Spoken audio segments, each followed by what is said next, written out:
ஸ்கூலோட last working டேனோட நம்ம survey காலனிலேருந்து Mattuthavani போகிற ரோட்டில் ரைட் சைடில் இருக்க ஒரு கடைக்கு ரொம்ப நாளாக போகணும்னு ஆசைப்பட்டார். சரி பார்க்க எக்ஸ்பென்சிவாக இருந்துச்சு.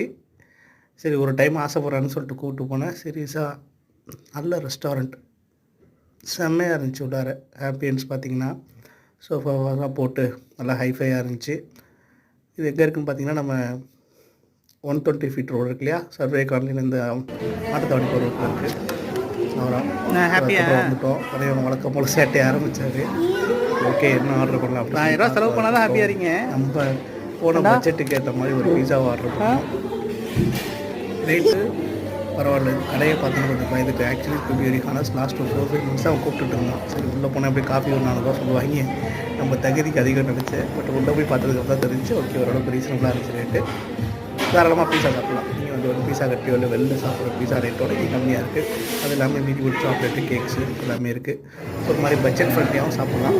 நாங்கள் ஒரு pizza chicken with cheese pizza இருந்தோம். உண்மையிலே செம்மையாக இருந்துச்சுங்க. அந்த வேத டெப்பர் இல்லையா, மரத்தில் பிளேட் வச்சு அதை சர்வ் பண்ணாங்க, நல்லா இருந்துச்சு. சர்வ் பண்ண விதம் ஓகே. நீங்கள் கூட ட்ரை பண்ணலாம். நல்லா இருந்துச்சு. கடை நல்லா இருந்துச்சு. நல்லா இருந்துச்சு. மாதிரி பீஸ்ஃபுல்லான என்வாயன்மெண்டல், லைட் மைல்டு மியூசிக், அதுக்கப்புறம் வந்து சின்ன பசங்க என்ஜாய் பண்ணுற மாதிரி உள்ளார பார்த்தீங்கன்னா நல்ல ஆம்பியன்ஸ் இருந்துச்சு. சேனலை சப்ஸ்கிரைப் பண்ணி அடுத்த வீடியோவில் பார்க்கலாம். Thank you so much.